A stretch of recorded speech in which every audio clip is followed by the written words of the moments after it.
we that the security is perfected? Meaning, there seems to be this sort of remarkable trust that blockchain has sort of realized this utopia of security. Right, and I think it's really important. You said a couple of words that are actually very important there: trust and utopia. This is not a utopian product. A lot of people will try to hype it up again, get the hype. This is not a utopian product. This is hopefully a better product. It takes a lot of the trust that we now sort of put into third parties, we put into banks, we put into accountants. It takes that and it puts it in a program that hopefully, if it works, will validate everything so that sort of trust that we put into third parties, into middlemen, is handled by the program, and we don't have to worry about that so much. Final question. How much skepticism should we have when a company either changes their name? I'm thinking of Riot Blockchain being one that now has 2 lawsuits as a function of CNBC doing this investigation. This is back to the 90s with people adding .com to their name. Right. You should have a ton. I mean, look, there are a lot. Anytime you have an investing mania, anytime you have a lot of money being made, you are going to have carpetbaggers. You're going to have people that come on that just want to kind of make the quick buck.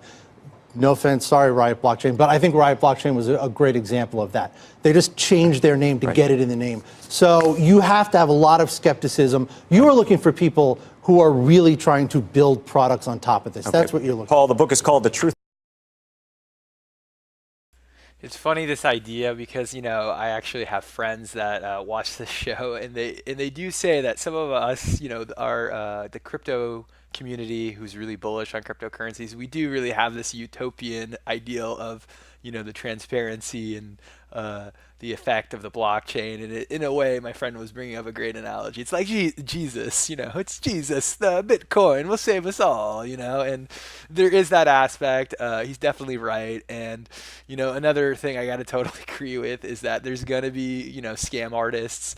Riot Blockchain is not that big of a scam artist, though, if you compare it to BitConnect. If you don't know what BitConnect is, go through my channel and go through YouTube. There's definitely, with any new technology, there's going to be people taking advantage. And what's funny is Riot Blockchain is actually regulated by the government, and obviously the SEC had to come in to regulate it. But, you know, even if you're in an unregulated or regulated market, there's still scammers, and, you know, there's always risk with investments. But yes, you know, the people that are into crypto, we might have a little too much optimism and too much, you know, euphoria and this idea that blockchain will just cure all of our problems. And, you know, they do make a good idea where, you know, it is kind of like Amazon, but it's like, you know, we're still far away from, you know, utilization. But I still think the market cap is justified. I mean, if you're looking at this, you know, it might go under 400 billion, but long term, I really feel like we'll easily crush this high of 800 billion. And,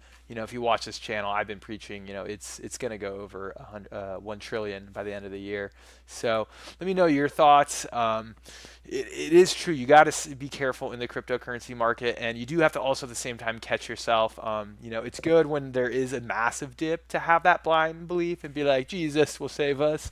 But at the same time, you know, try to stay away from buying at, you know, very high prices, because we are a while away. And if you're going to get into this, you know, you have to be okay with dips, and you're going to have some money to buy those dips. But I think that there's a lot of promise, and if I'm going to put my money into something, I do want to put it to something where it's going to lower fees and make it better for the consumer. But, you know, let me know what you guys think, and I'll talk to you guys soon. And if you get a chance, please subscribe to the channel, and we're getting closer and closer to that 2,000 subscriber mark, which is awesome. And I'm hoping by the end of the year we're going to hit 10,000 subscribers.